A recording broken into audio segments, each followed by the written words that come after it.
Hey everybody, welcome back. I'm the Strategy Professor, and today I'm just really quickly going to be going over the 7.24b patch notes that they just released today on December the 14th.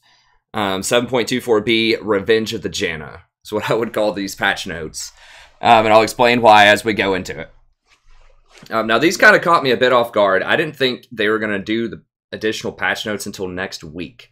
So I'm just kind of doing this on the fly before a stream, and they said that you don't have to download it, which I really hope is true because I still have several coaching sessions that I need to do, and I wasn't planning on a new patch until next week. And so if they change the client, then I can't access the .roffle files, and that will be annoying for me and for the people that, you know, donated for the coaching session. So hopefully they didn't change that up. I guess I'll find out here in a minute as I try to do one of those before the stream, but anyways, let's go ahead and get in here and let's see what we're working with. You can always find the Google Doc down in the description if you want to read along, and you can find timestamps. You can jump around to your favorite parts if you don't have time to watch the whole thing. Okay, so overall biggest gainers on this patch, I think, are going to be Janna, Twitch, and Vayne. Okay, let's talk about why. All right, let's see. We got the patch notes here. Let's just walk through them, and then I'll give you sort of my thoughts on it.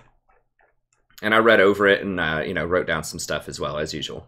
Okay, Aatrox, it's nice. It's not going to matter. So here's the thing with Aatrox. It's not that he doesn't do enough damage. He does enough damage.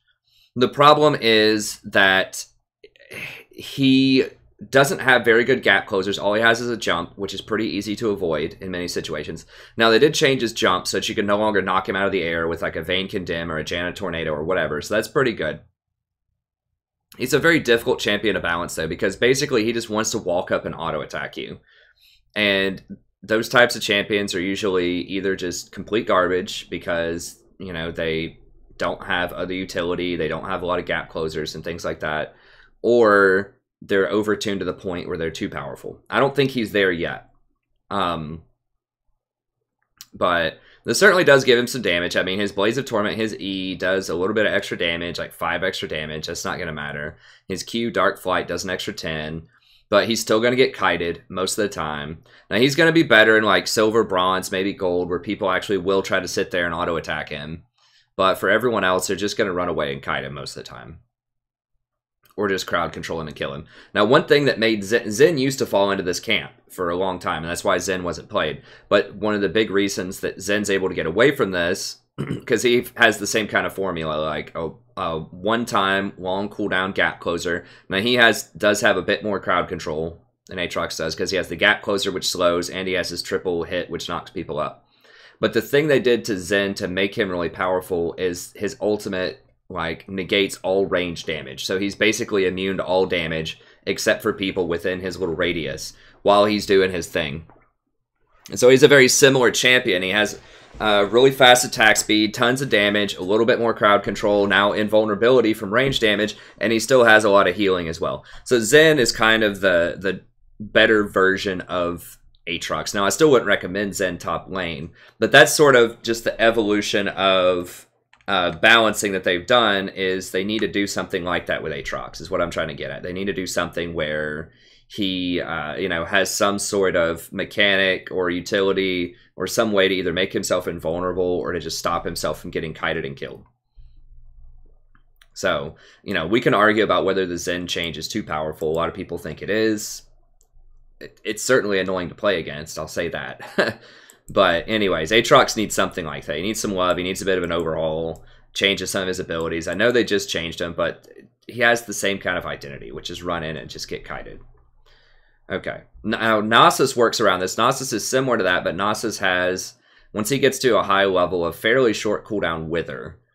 And he has a massive steroid on his ult, which gives him just a ton of extra survivability, a ton of lifesteal, which Aatrox does have, but it gives him a bunch of health, extra, I think it's like percentage health drain, and he just does so much overwhelming damage when he gets like a 1 second cooldown on his Q late game. And he takes towers really well, so he has that kind of utility. He has better wave clear than Aatrox does. So Nasus is another version that's, once again, not too overpowered, I don't think, but it is another version of the auto attack bruiser that has more utility and sort of tricks up his sleeve that allow him to be viable in some circumstances. So anyways, Aatrox, buff, not enough.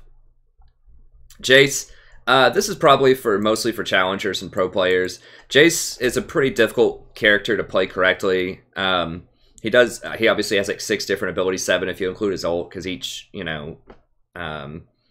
QWE has 2 different modes to it.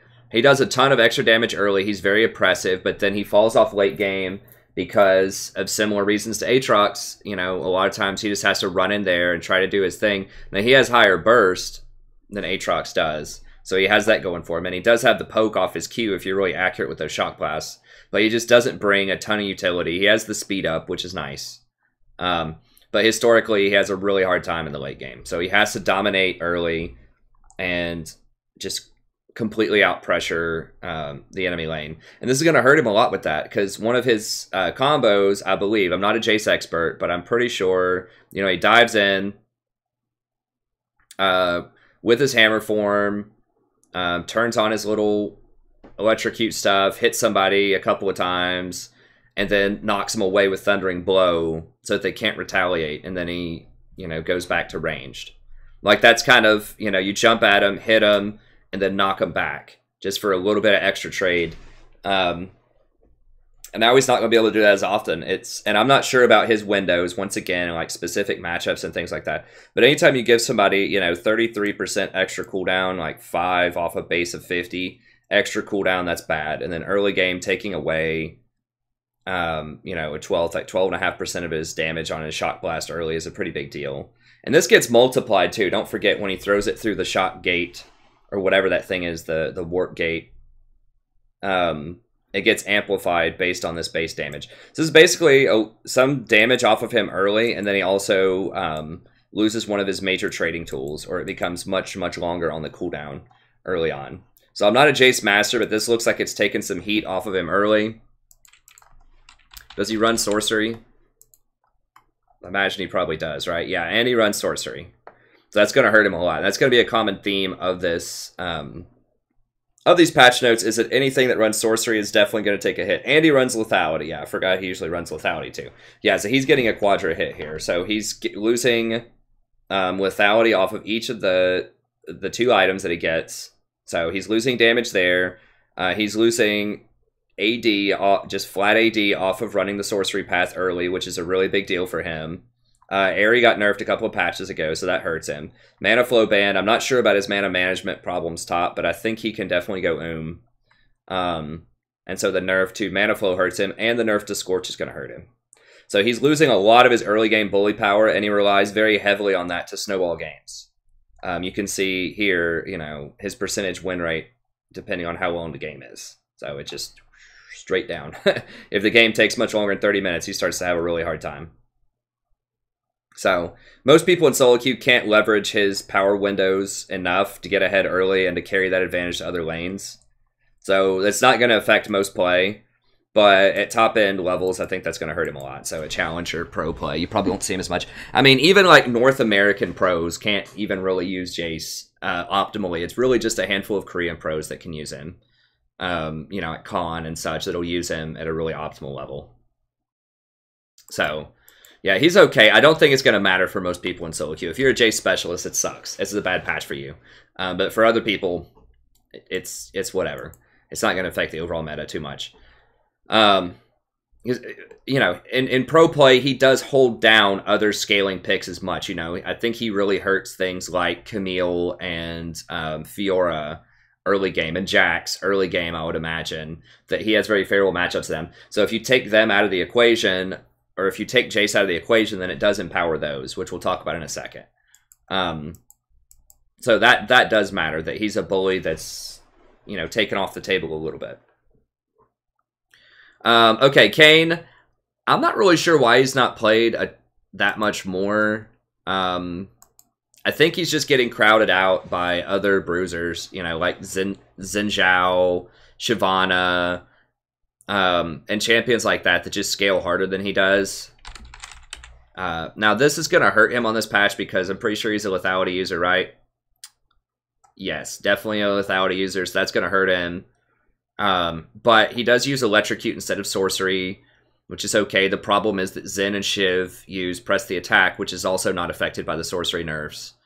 So I suspect he's still going to get crowded out He does have some very creative and interesting gank paths, you know, because he can run through walls, and he does have nice sustain and decent mobility. But there's just something about him. I'm not a specialist with him, but I just feel like he's getting crowded out by Shyvana and Zen, who are kind of the premier, Zen being sort of the premier very high damage jungler right now.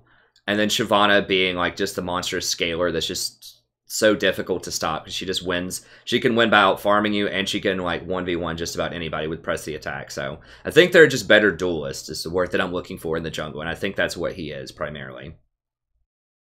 So he's got some problems right now. And there's a lot of crowd control running around also between tanks in the top lane and tanks in the bot lane. It makes it a lot harder for him to do his thing. So he's okay. I think he's still going to have some problems. Now, the extra health, especially like right when he hits Darken, going to 34% health gain rather than 25% is pretty nice. But the nerf to lethality is also bad because that hurts him and that doesn't hurt Zen and Shyvana. So I think that he'll be all right. I just think that he's not going to be like a top 5 jungler probably. Kled actually could be really good here. I don't know why people don't play him top. I suspect it's because he can get busted up early by champions like Jayce, like Teemo, like Gnar.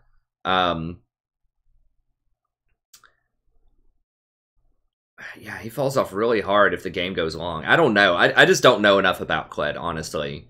Because I have a friend, Sammy, that a lot of you know from the channel, who was a Draven one trick, and then he switched over and just started spamming Kled near the end of last season and got to Diamond.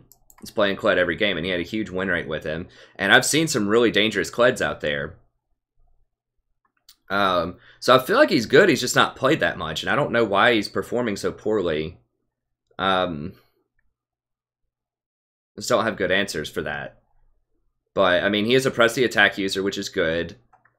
The nerfs to lethality help him, because he doesn't use lethality. There's also a buff to Tiamat, which is really good for him. And, you know, the sorcery nerfs are very good, because that's going to dial back things like Teemo early game that can hold him down. Yes, I mean, there are a lot of buffs in the works here for him. I don't know. I don't know what his problem is, honestly. He seems like he does pretty good damage. He doesn't have a lot of crowd control. He does have some pretty good engage. I just feel like maybe he's very susceptible to crowd control, and he just has kind of a kiting problem, sort of like Aatrox. Except with his ult, which lets you get in there, so I don't know. He just doesn't synergize super well with the runes, I suppose. But yeah, I don't think this is going to make too much of a difference. Although he is one of those champions that's very linear. If he gets very far ahead, he's very strong. So I think this direct buff, plus Tiamat, plus the nerf to sorcery, could help him out quite a lot. Maybe people just haven't found the right runes for him yet. But keep an eye on Kled. I could see him sneaking into maybe top 5 or top 10 top laners with a couple of these meta changes. Yasuo, kind of dangerous to buff Yasuo. Like, the problem with Yasuo is there are some people who are extremely good with him, who are Yasuo specialists, and then there are other people, the 99% of other people just are not that great with him. But he's a very oppressive champion that's a feels bad to play against in lane. When he's good, he is too good in lane. He's very annoying. He has like a million dashes, especially near a minion wave. You just can't really get away from him. He does a ton of damage. He scales really hard late game. He has a wind wall that blocks a lot of abilities and is very frustrating to go against. So he's very fun to play, but he is very oppressive when he's really far ahead in a game in the hands of a decent Yasuo player. You know, once he gets his Infinity Edge plus like a couple more items, I don't even know what he builds. I think it's like Infinity Edge, Blade and King, and just once he gets 2 or 3 items, I feel like it's very difficult to stop him, and it's hard to crowd control him too because of that wind wall. Like, some champions can, like Leona works around him very well. Something like Taric works around him pretty well. But he's just a very dangerous champion in the mid to late game. In terms of dangerous to play, people get baited into making bad decisions, and people try to go for all these pentakills and stuff with him. So I think it's just really dumb play. That's why he has a low win rate. But I think that smart players who know how to measure their aggression can can be very, very impressive with this champion. So I think there's several things going on here in this patch that I think are going to be really good for him. Okay, yeah, he likes Phantom Dancer. Does he need 2 crit items? I guess he does. I'd have to read him. He has a lot of text. I've never played this champion. I may have played him like once. But yeah, he's a press the attack user. So that means that he just got a huge buff because sorcery got nerfed a lot, which we'll talk about here in a second. You know, it got its base stats nerfed. It got its mana management nerfed. It got Scorch nerfed. A couple patches ago, it got Airy nerfed. It got Celerity nerfed a couple of patches ago. So sorcery has been nerfed like 3 or 4 times. I predicted that was going to be the strongest tree in the preseason, and it was. So it has been nerfed a lot. And so all of that helps him. He doesn't use Tiamat. I'm not sure why he couldn't use Tiamat. I mean, he doesn't need help with the wave clear. I don't know. I don't know the intricacies, but, you know, he's not going to use Tiamat. I'm just thinking, like, could he use, like, Ravenous Hydra instead of Bloodthirster or something like that just for an extra auto attack reset?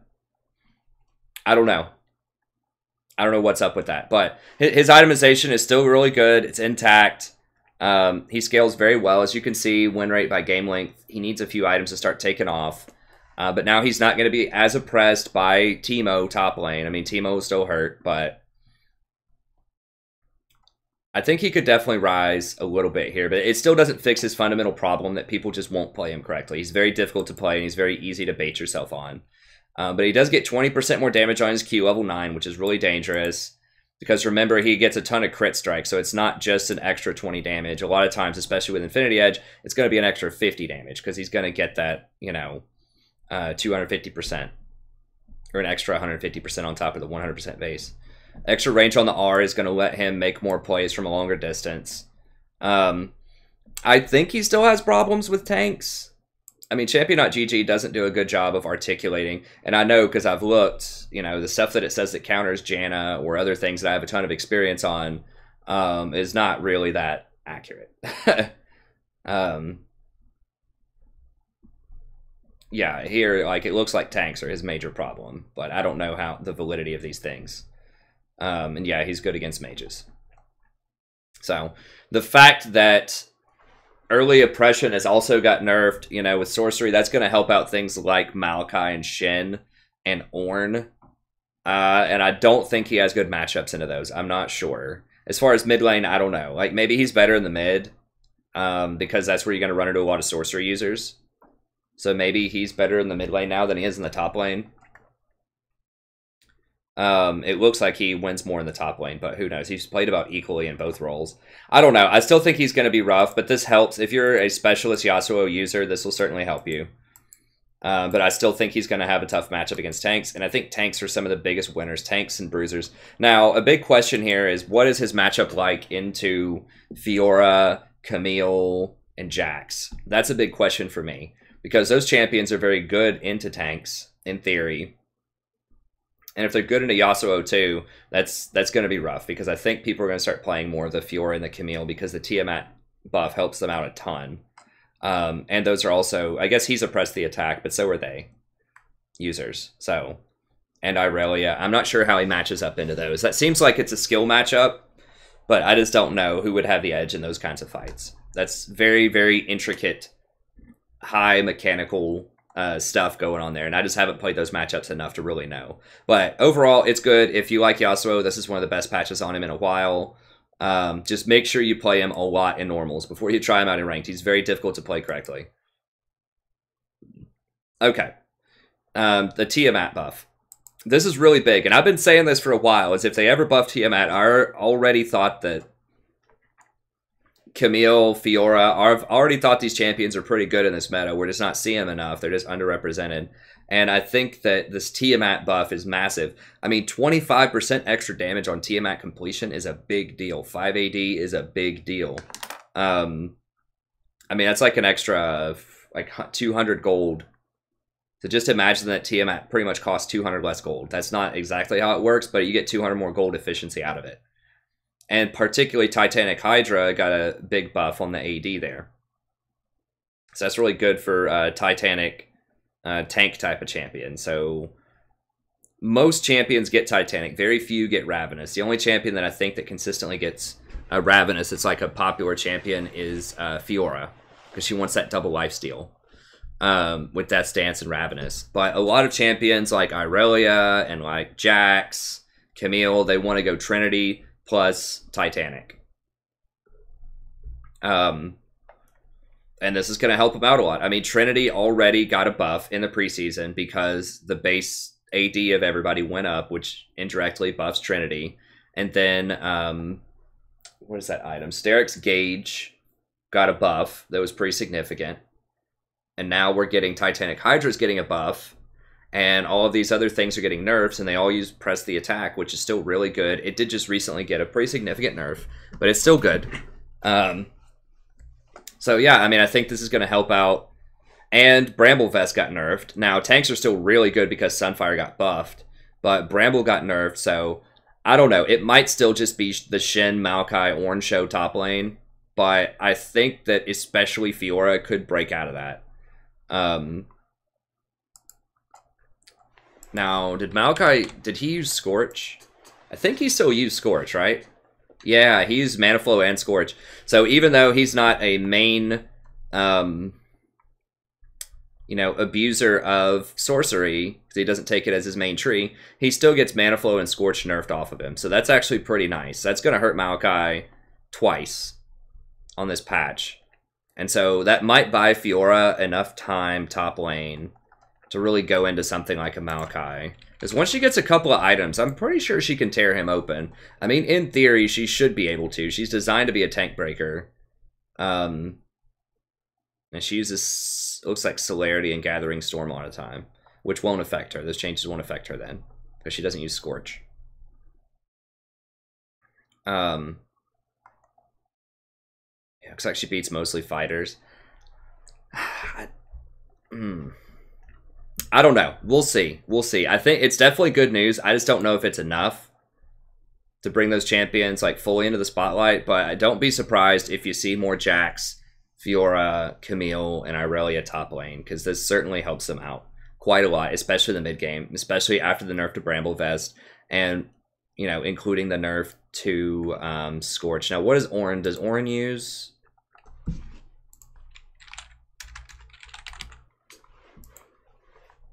See if he uses Scorch.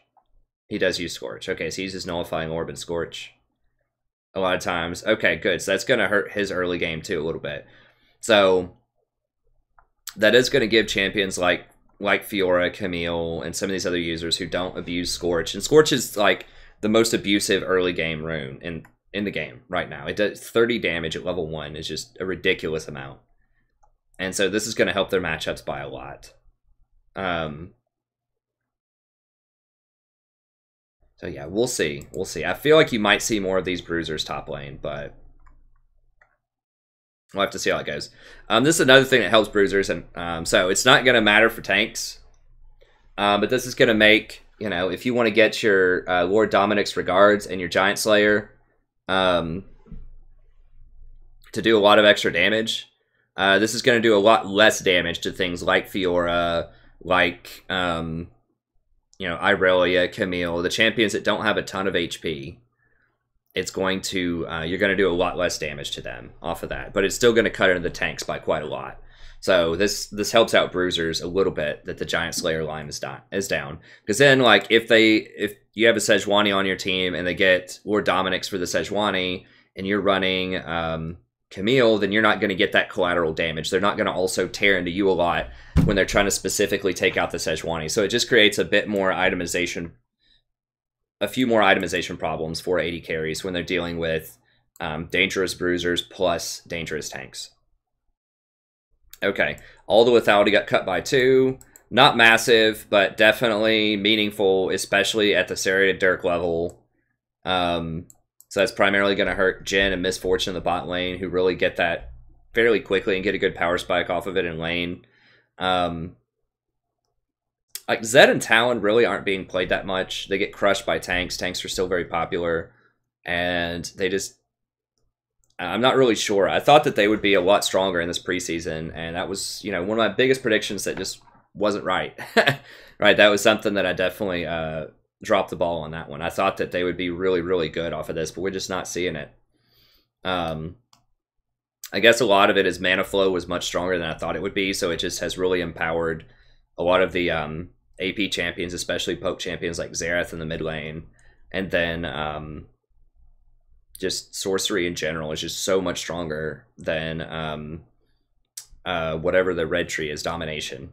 Just so much stronger than domination. I mean, Scorch, Airy, all this stuff, Comet, all this stuff has been way, way more powerful than domination. So I knew sorcery was going to be the best tree. I just didn't think it would be that much better of a tree than domination, but it has been. And I think that's been a major part, is that champions like Talon said they want to use Electrocute, and that just hasn't been as good lately. But it is getting a little bit better because they've nerfed sorcery so much that does help Zed and Talon, even though this hurts. So it's the champions that use sorcery plus lethality that have been the biggest abusers. So that is primarily Misfortune and Jhin in the bot lane. So because sorcery is getting nerfed and lethality is getting nerfed, then that's really bad for them. So it's actually kind of like neutral for Talon and Zed because they use domination and not sorcery, and so all those sorcery users mid lane are going to be nerfed harder than they are, even though they are getting a minor nerf from the lethality. So that's probably net positive for Zed and Talon in the mid lane, but it's very, very negative for Jhin and Misfortune. Okay, other mid lane things. They kind of did a weird way of organizing this patch notes, but whatever. Less damage on Azir. It's a pretty big deal late game. I mean, losing 20 damage per soldier hit off of 180 is a lot. That's like an 11% damage decrease. So that's a big deal. So it's not going to matter that much up until you get to level 12, and then it gets that full 20 under. Actually, when does it get to 20 under? Level 11, it gets to 20 under. So yeah, once you get to level 11, it starts to get really rough scaling up. Now, Azir is still pretty good. They are nerfing sorcery once again, so that's going to hurt a lot of his early game. In theory, he could go for the lethal tempo build a bit more, but I don't know. We'll see. I think he'll still be pretty good. He's just not going to be as like overwhelmingly powerful late game as he has been, but he'll still be really, really strong, especially against tanks. It's because he has such repeatable damage late game. Good sustained damage. Cassiopeia, this is confusing because, I mean, this is good. Less mana cost, for sure. 10 less mana cost, big deal. Now this, they marked out all of this. Bonus damage versus poison targets is just going to 0.6 ability power. It used to be 0.5. Now, does that mean, there's a line through this. Does that literally mean that she does 0 flat bonus damage now, and it's all an ability power ratio? I mean, I can see if this is updated or not. This patch just happened like a few hours ago, so it may not be updated yet on here. No. Okay, it says it's 0.6 here now. Okay, so that's just a typo. I was about to say, are they like legit removing 90 base damage, all of the base damage on E and turning it into a 0.6 ratio only? No. Okay. So they're just buffing it to a 0.6 from a 0.5, which is nice. Okay. So the mana cost is... it's good. So it's just good buffs for Cass. I think the Cassiopeia can legit be pretty good right now. Now, she's very difficult to play. But as I've said before on the last patch notes, I think the buff to Presence of Mind is really good for her. Now, obviously, the nerfs to Sorcery are bad for her. But, you know, it's going to be bad for virtually everybody in the mid lane. So she's getting this compensatory buff. It's pretty good. Celerity is obviously really good on her because she has problems with mobility.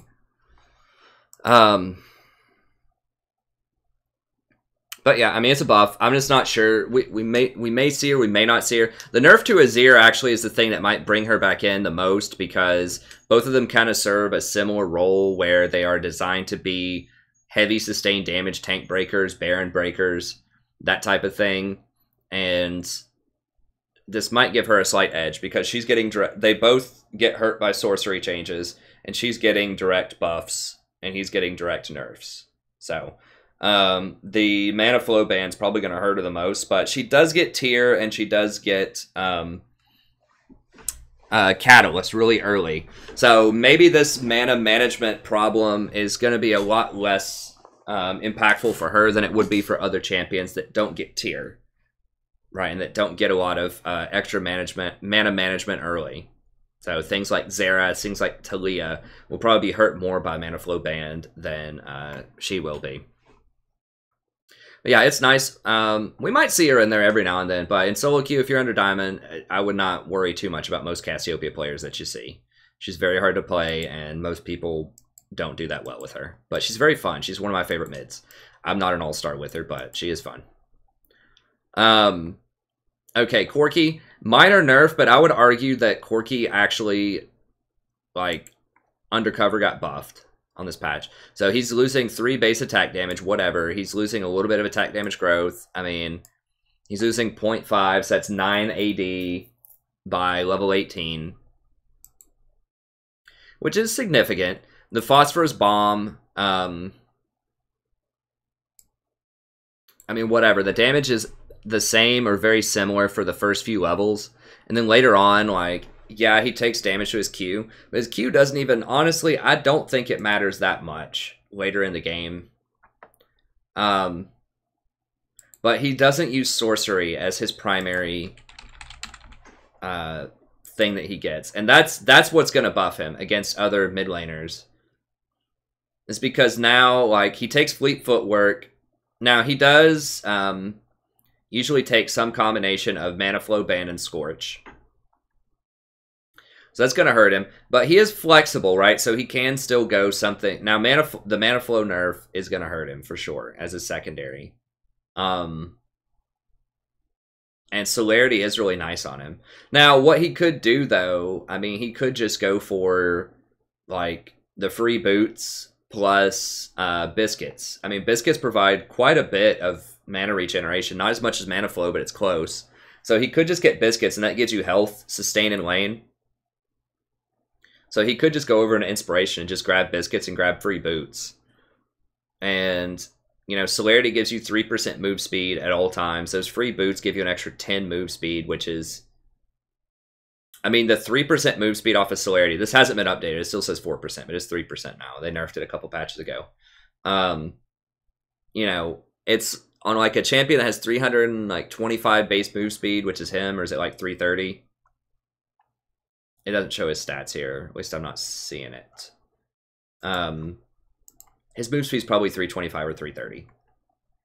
But off of that, that would give you 11 move speed, because it's 3 per 100, so that's 9 if you have 300 move speed, and then you go up, you know, an extra, like, up to 33, and that would give you 10. Because every third gives you 1. Every 33 move speed gives you 1 extra move if you get 3% extra move speed. So there we go.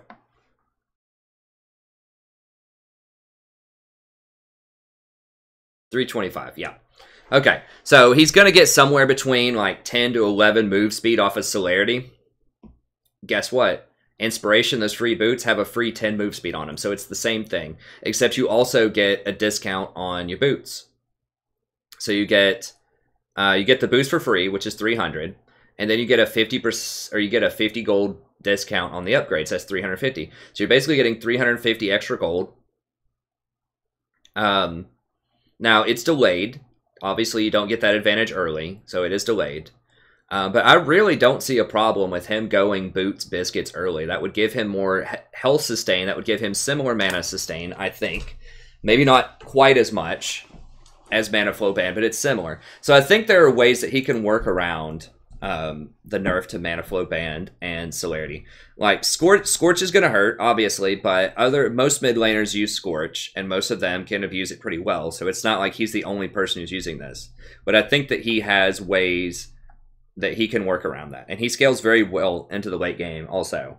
He has a lot of damage. He's like an AD carry that just does magic damage instead. And the Fleet Footwork buff is really huge for him. So the fact that he can use precision and that he wants to use precision over sorcery is going to give him a big advantage. Because sorcery users are all losing like either 5 AP or 3 AD. It's something like that early on. So yes, he is getting nerfed directly, but he doesn't have to have Mana Flow Band. He doesn't have to have Scorch. He doesn't use Lethality. So I think he's in a pretty good spot. Yeah, he obviously doesn't use Tiamat or anything. But yeah, the Trinity really helped him out because of the base stat buffs during the preseason, which they're rolling back some of those, but not a lot. So basically, I think Corki's going to be really good. I think that, yeah, they're nerfing him, but I think that just from a meta standpoint, I think everyone else, a lot of other people are getting nerfed even more in the mid lane by these changes to the runes. So I think at best he'll remain, or at worst he'll remain neutral, kind of like where he is right now. And in the best case scenarios, I think he'll actually go up a little bit.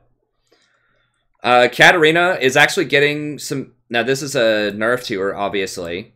Early on, I don't think Shunpo is her big thing that she levels though. I guess it's her second thing, right? She levels daggers, then Shunpo. Yeah. Now, I'm not a cat expert, once again. Obviously, it's not good when you're losing damage, but keep the context in mind as well. They did not nerf Gunblade, which is her, you know, signature item, and she doesn't use sorcery, she uses domination. And so, all of these other, and she doesn't need Mana Flow Band or anything like that. So all of these other champions in the mid lane, most of them are getting a nerf one way or another through sorcery. A lot of them are getting a triple nerf because they're losing Scorch, they're losing Mana Flow Band, and they're losing extra AD and AP off of the sorcery passive. And they've already had Airy nerfed, which is significant. And they had Celerity nerfed. There's been like 4 different nerfs to all of the champions in the mid, and Katarina hasn't had any of them. And she's very, very good with the domination tree, and I've talked about this in my mid lane one trick video. I talked about it in my mid lane tier list and in my one trick video about Katarina and why she's so strong right now. And a lot of it is because of her synergy with Gunblade and with Electrocute. Because Gunblade gives you AP and AD, and Electrocute scales off of AD and AP, and so does her passive. So she just has a lot of synergies with the itemization that she gets and the runes that she gets. And she gets lethality plus magic penetration whenever she jumps. Which is sudden impact. That's also obviously not getting a change. Now they did nerf Triumph a little bit. And they nerfed Coup de Grace a little bit. But she can still go Nullifying Orb plus Gathering Storm if she wants as well. So that's an option. She uses Ravenous Hunter very well. Eyeball Collection got nerfed.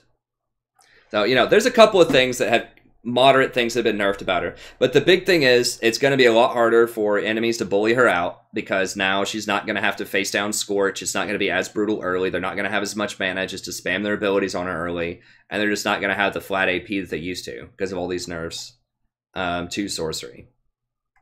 So, I think that's going to give her time. She's very bad until she gets her Gunblade, I think. So she just kind of sits in lane and just gets beaten up. Until she gets her Gunblade. And then after she gets Gunblade, it's off to the races. So I think this is very, very good news for Kat. So, you know, yeah, it is a nerf directly to her Shunpo, but I think that the fact that most of the early game bully champions are all getting nerfed as well through the sorcery nerfs, I think is a bigger buff to her than the Shunpo nerf. So I expect her to remain neutral at worst to moving up a little bit. This is kind of advanced. This is where you throw a Q behind you and then you ult forward and it like snaps forward and does extra damage. So changing the timing on that to make it a little more difficult to pull that off. Now, I'm not sure how much this is going to matter. I don't see a lot of Zoes doing that and successfully landing those where they throw it behind them and then jump all the way forward. Unless they get the Sleepy Bubble Trouble on somebody first for the big damage. Then obviously they're probably going to hit them with it. So we'll see. For top end Zoe play, this might hurt her, but I don't know why they're nerfing her so much, honestly. I think she's fine. I think she's viable. Like, yeah, it sucks when you lose, you know, when you lose like 75% of your health when she combos you. But this is the same thing that happens when it's, you know, Veigar combos you, or when Syndra combos you, or when like LeBlanc lands a chain stun on you. Like all of these champions do massive single target bursts. It's just hers is a lot. It just kind of feels bad because you have to sit there and watch it happen, and it feels like there's not much you can do about it, right? So you just watch her wind up, and then come in and hit you, right? So I don't know, but in my mind, yeah, she does a lot of damage. So do those champions, but she has less utility than those champions do. At least in respect that she doesn't have as much mobility, and she only has one stun. That's her Sleepy Bubble that can be blocked by minions. It's on not a super long cooldown, but a decently long cooldown. So I don't know. I don't think she's as oppressive. Like a good Zoe player, I don't think she's that much more oppressive, if she is at all, than someone like a really good LeBlanc player, or a really good, you know, Kassadin, or, you know, Veigar, any of these other champions that can just, you know, delete your health bar. She just does it in a much more dramatic fashion, and you have to sit there and watch, and you feel helpless while you're doing it. Whereas LeBlanc kills you so fast, or, you know, that you don't feel that helpless. You're like, well, there's a chain, and I don't have flash, and I'm chained. Okay, I'm dead. So, I don't know. I think she's okay, but they nerfed her again a little bit. Okay, Ezreal, they're dialing back his attack speed growth. This is like 1.3 per level, so, you know, it's going to be about 50% at level 18. It's significant. I mean, Ezreal doesn't sit there and auto-attack that much. I still think he's going to be really good. Primarily because he doesn't use the sorcery tree. But he has been nerfed several times, so he's all right. I still think he's on the strong side, but he's a bit more manageable than he was for sure. Okay, the Leona nerf, they're knocking 20 off of her Daybreak shield. This is pretty big, and the reason is they just nerfed her W last patch and knocked 20 damage off of that early on, so now she lost 40 damage in her damage rotation, and she's losing her partners in crime. So the Misfortune nerf is pretty big. This is a support Misfortune. Big support Misfortune nerf. 4 more seconds on your Make It Rain early. And the biggest nerf is going to be on that mana flow band early on. So that's the thing that has made support Misfortune a lot better, is that she actually has the mana to spam Make It Rain in lane, and you get free Comet hits, you get free Scorch, you get free cheap shots if you want that. So it's very oppressive in lane. And like Leona plus Misfortune is just disgusting in lane. So they're nerfing Misfortune like a million different ways. So this is for support Misfortune. It also does hurt ADC Misfortune a little bit. But this is the last thing that you level is ADC Misfortune. So it's only in the very early levels. This make a huge difference. But yeah, so she's getting nerfed by Lethality. Each Lethality item losing some. She's getting base AD nerf off of the passive on Sorcery. She's getting nerfed. Comet didn't get touched, so she's got that. Mana Flow Band nerf. Scorch nerf. Celerity got nerfed a couple patches ago. So yeah, I mean, she's getting 4 or 5 nerfs. Total, and so that's gonna make it rough. Was there something else I was forgetting about? Let me see what I wrote down here.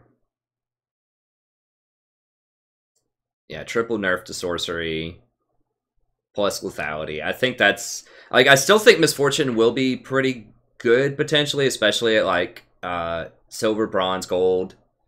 And that's because she's always just a press R champ. You know, if you get into a team fight, you can just hang out really far in the back and just press R, and you'll do very meaningful damage in fights. So you don't have to worry about auto-attacking as much. Now, she has problems against tanks, and they did not address tanks on this patch. So Aftershock stuff is still really strong, so you're still going to see a lot of Shen, Maokai, Ornn, and she really just cannot kill those champions, like late game especially. She just can't do it.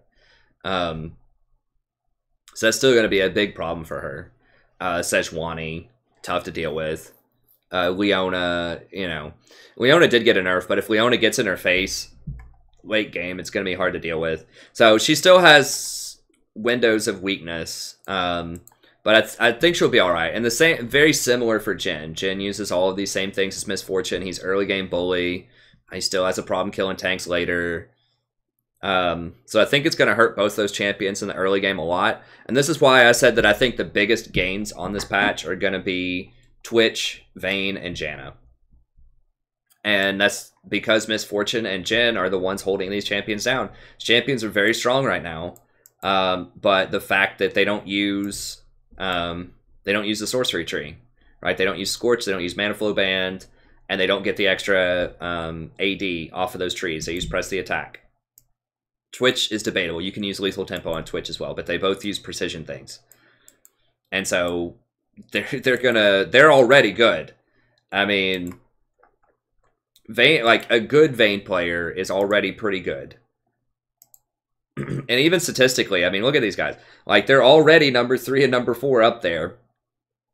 And Vayne should not be that high. Any champion that's played that much and that is so difficult to play should not be that high. So there is something that's up with Vayne, and I'm not sure exactly what it is.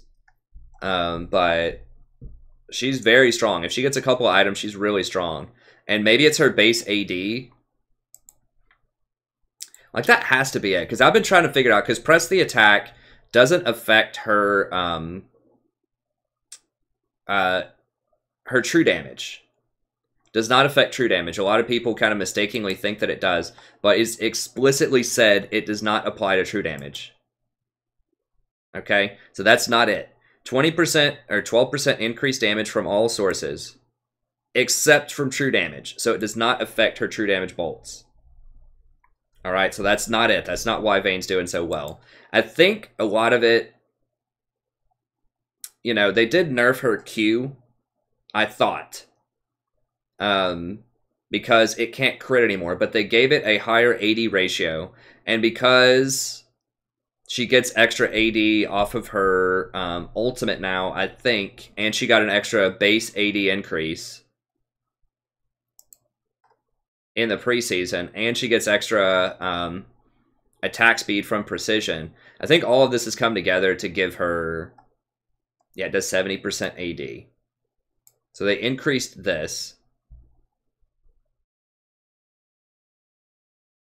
It's just the, okay, it's the bonus damage from Tumble is unaffected. Okay, but the normal auto attack can still crit. Did they buff? Let me just see this really quickly with Vayne, because I've been wondering this as well, because I've seen, it feels like I lose a lot as Vayne, but it's totally possible. I just was not picking the right like supports to complement her. So she did get extra AD, just like everybody else, which is really nice. She got some extra condemned damage, whatever, that doesn't matter. This is where a lot of the changes were. Okay, so they couldn't critically strike, but you get extra AD off of this. So it's just the bonus damage that couldn't critically strike. Maybe that's where I misread it. It's just the bonus tumble damage that can't critically strike. The normal attack off of the Q can critically strike. It's just that extra bonus damage doesn't crit. In exchange, she gets an extra 20% AD.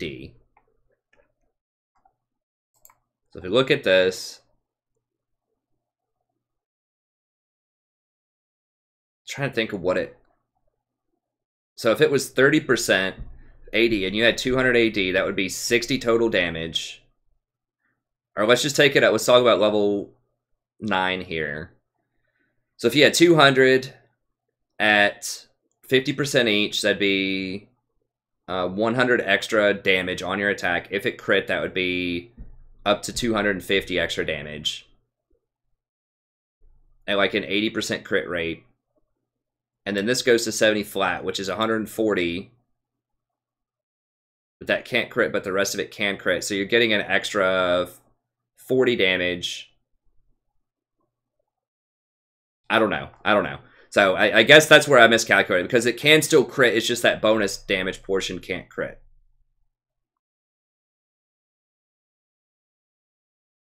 And this got reduced at early levels, but whatever. It is greater minimum true damage, though. That's actually pretty nice, because that's against squishy targets. That's really good, because squishy targets, you know, this extra 2% is not a big deal.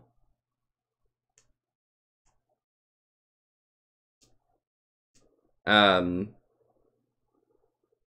final hour. And you can just keep going in final hours. That gave her a lot more team fight presence. Okay. So I guess that's it. Just being able to stay in final hour for much longer and getting that reset, I guess, compensates enough for the extra Q damage, like not being able to one-shot people with those Q rolls anymore. Either way, she's performing very, very well in the preseason. And this is going to help her a lot because her early game is awful, is absolute trash. And that's been a big problem, is she can get poked out early by the Scorch mana ban users, primarily Jhin, Misfortune. She can get poked out and bullied early from lane. And then there was also Sona was really oppressive for a while until she got, butchered. So, and this also affects the support. So now, things like Zyra, things like Lulu are not going to be as strong because they got the triple nerf off of sorcery as well. So this doesn't just affect Jhin and Misfortune, it also affects a lot of the AP poke type of supports, the Xerath, the Zyras, Sona, Nami, Lulu. All of these champions aren't going to do as much damage to Vayne early, or Twitch. So now they can just get Doran's Shield early on, and if they need to, they can get like Taste of Blood or Biscuits. I mean, I don't know why people don't go for the Biscuits as much. Like, getting early boots is pretty good. I mean, a lot of people, yeah, they go for Gathering Storm and Celerity. I think that's overkill in the late game. I think that just having a better early game is what you want as Vayne, just so you don't get murdered. So yeah, I mean, I would probably just go maybe Taste of Blood, Eyeball Collection would give you enough sustain early. Or, like I said, just go Biscuit Boots. I think Biscuit Boots is a fine choice. Like, Sudden Impact is very good. You do get extra lethality every time you roll. So it's difficult to pass that up, but getting an extra 400, 450 gold off those boots and getting Biscuits to help pull you through tough lanes. Doran's Shield plus Biscuits. I think that's really good. So this is all good. This is very, very good news for Vayne. This Misfortune nerf, and it's also the sorcery nerfs. So this is what they did. It goes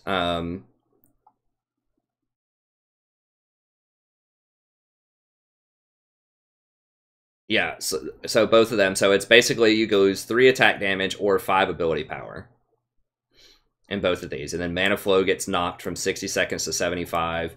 And then Scorch goes down to 20, which is what I've been saying. It should be 20 early. Like, 30 is ridiculous. Then this way it kind of matches Comet.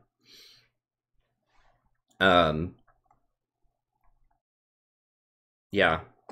And so, yeah, I mean, I think that anyone that uses these 3... anyone that uses Sorcery, Mana Flow, Scorch, which is most of them, are going to be hurt. So, Zyra is still going to be hurt by this. Obviously, Scorch is a big deal. Losing that's a big deal. She doesn't need Mana Flow as much, though. She's not going to be hurt as some other champions, but this is going to just wallop Sona also, as if Sona needs to be butchered even more. But this helps Janna a lot. This helps Janna a lot. Now you might be thinking, well, Janna uses sorcery. Why? Because Janna can get bullied early. That's really her only weakness, is in lane in the first 5 levels. You can get punked by very heavy harass, right? Like, Janna can go into W and just spam her W early and get Scorch procs, and I've seen the aggressive Janna build with W early. That's just not the best way to play Janna, though. I don't think. Like, Janna doesn't want to have to do that. So, I think this is really good. She doesn't have mana problems. So that's Mana Flow ban. Nerf is fine. You can just work around and get something else. You get, I mean, Ulti Hat's kind of garbage on her, but, I mean, I guess you could get Ulti Hat, or you could get, the protection thing. So that's okay. And then Scorch, you can easily substitute that out for Gathering Storm. That's what I do most of the time anyways on her. And then losing the extra 5 AP, that matters, that sucks, but at the same time, she doesn't need it as much as other champions because she's not going to be harassing as much as like your Sona, your Nami, your Lulu, your stuff like that. So I think this helps her out a lot. And the fact that this hurts other champions that hurt her Sona, Zyra, and primarily Misfortune and Jhin. And this also empowers champions like Twitch and Vayne, who are both very, very good with Janna because she can protect them late game. I think Janna potentially could be the #1 support again. She has good matchups against Leona also. Great matchup against Taric. So yeah, I mean, I think we're back to the scaling crit users plus Janna equals win. Bot lane. So, yeah, the biggest meta changes that I think are going on, we'll go ahead and close this up. I didn't want this to be super long. Scaling champions, AD carry, Twitch Vayne, they're already really high on the list. I think they're going higher. Yeah, just anyone that needs time in the early game to scale. I mean, Kog'Maw could also fit into this camp. But I'm just not as huge of a fan of Kog'Maw as Twitch. Kog'Maw... I'm not as big of a fan of Kog'Maw as I am of Twitch and Vayne. And the reason is he just doesn't have as much utility. Like, the invisibility on Twitch and his range is a really big deal. And on Vayne, her mobility and the her ability to go invisible and just dodge a bunch of stuff is really, really good too. So Kog'Maw just kind of stands there in autos, and, you know, he's immobile, so he can still get caught out and killed by hard engaged champions like Leona. I mean, Vayne is actually pretty good against Leona, and that's probably why she's doing pretty good in this meta, because she can roll away from her with her Q, or even if Vayne hooks her, she can condemn her backwards. I believe it works that way. She can condemn her backwards and knock her out of it. So Kog would also fit into this. Tristana could fit into this as well as a nice scaler. I would just prefer Twitch and Vayne. I just think they scale a lot harder than Tristana does right now, but Trist is still pretty good. But yeah, the early game bullies, primarily the sorcery users, Jhin, Misfortune, Varus. To some extent, people have been doing this tier into lethality. Varus build has become very popular. You know, the lethality nerfs are going to hurt that a lot, and Varus is a Comet user, so that's going to hurt him a lot. So Varus is very flexible, though. You know, he can go other stuff. He could go into, you know, press the attack or lethal tempo if he wanted to. So I think these are the two biggest gainers, though. All right, support. Anyone that scales that really just wants to get through the laning phase. Janna, Rakan, Taric primarily. Now, Lulu's sort of a special case where Lulu does like Scorch. Lulu does like Mana Flow Band. But she also scales very, very well with Twitch and Vayne. You know, with her Whimsy. And then after she gets Athene's Unholy Grail and Ardent Censor, it's just off to the races with those other champions. So I think that she can be really good, and she can provide some pressure early game. And she has a really good matchup, pretty decent matchup, especially in lane against Vayne and Twitch, especially Vayne, because she's going to be close enough to Vayne probably to be able to polymorph her, because Vayne's a very close range champion later on. So you can probably get your polymorph off on Vayne early, and then if you put your picks on them with the E, it actually reveals them for 4 seconds. So when Vayne's trying to roll around invisible in her ult, if you put the picks on her, then people can still see her even when she's rolling around. And the same is true with Twitch. If he's trying to run away, if he's trying to go invisible for a gank or something, you know, you can put your picks on him and reveal him so that he can't get away, so your team can continually see him. So that interaction with Lulu, where she's very good at revealing invisible things, is really good against who I think are going to be the top 2 ADCs in this little sub patch. And she still scales pretty well with her Whimsy later on in the game. And so she's very good with Twitch and Vayne, and she's very good against Twitch and Vayne. And then, of course, Janna, I've explained several times. Janna's just awesome always, and now she's coming back up. So if you were sad that Janna was gone, you know, for a couple of weeks here, she's back, baby. She's back. I guess about a month for people really haven't been playing Janna as much. Rakan's another one who's a really good sleeper because he doesn't use sorcery, he uses Aftershock, but he does scale very well, and he has very good itemization paths. So, and he's just so versatile. And he's very good hard engage. So you need hard engage against things like Twitch, against Kog'Maw. It's harder to hit Vayne with Rakan, but it can happen. So if your team lacks engage, you know, if you've got a Shyvana in the jungle and you've got a Fiora top lane, and your team just needs engage, I think Rakan's going to be the best engage champion. Xayah could be good right now. I haven't seen her a lot, but it feels like she could still, in theory, be all right. I imagine she would just be a press the attack user. And Tarek can be good. I haven't found a lot of success with this guy, but he does scale very well. This is going to give him a much better laning phase now that all the sorcery stuff has been nerfed. And he does have good matchups into really hard engage comps.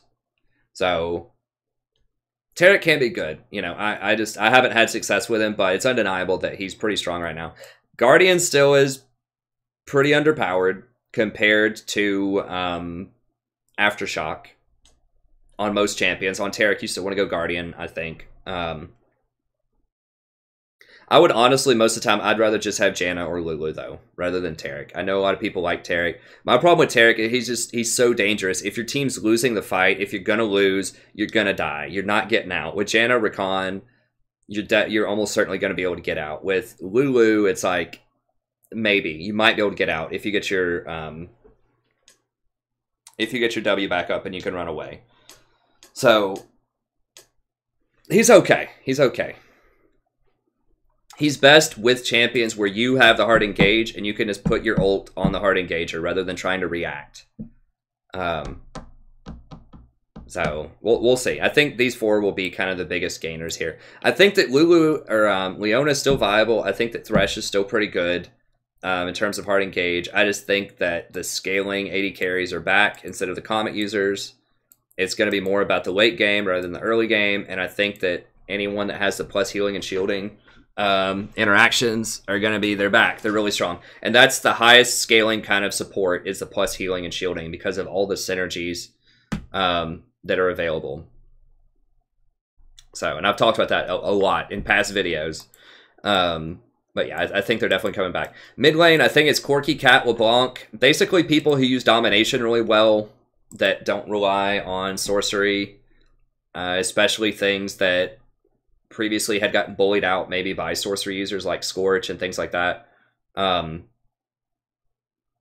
then I think that Corki is still going to be really good.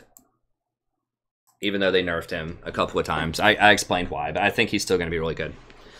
I still think that Talia and stuff like that, like Talia, Twisted Fate, Cassidy, I still think they'll be strong. Just not as strong as they were. We'll have to see how it fleshes out here. Jungle, I think it's still going to be Rammus plus press the attack tanks, tank-ish people. So Rammus, Sejuani you could also throw in there, like Rammus, Sejuani, the Aftershock tanks, and then also Zen and Shyvana. I know Shyvana uses press the attack. I'm not sure. Shyvana's just taken off, and I'm not entirely sure why she's... I think it's just because the jungle matters so much more now because people don't get the catch-up experience. So yeah, it's Press the Attack, Triumph, Alacrity, Last Stand, and Magical Footwear and Cosmic.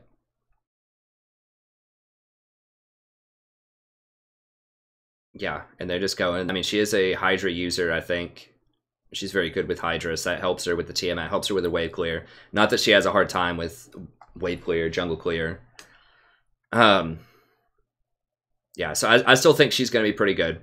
She can itemize into Frozen Mallet, which kind of addresses the kiting problem. But I think a lot of it is she just has really, really good wave clear, really high scaling, and if the enemy falls behind, it's really hard for them to catch up because they changed the catch-up mechanics. So counter jungling is actually pretty good right now on her. And then top lane, anyone that's a Tiamat, press the attack user, plus Malachi. So I think Malachi, Shin, and Ornn will still be pretty good top.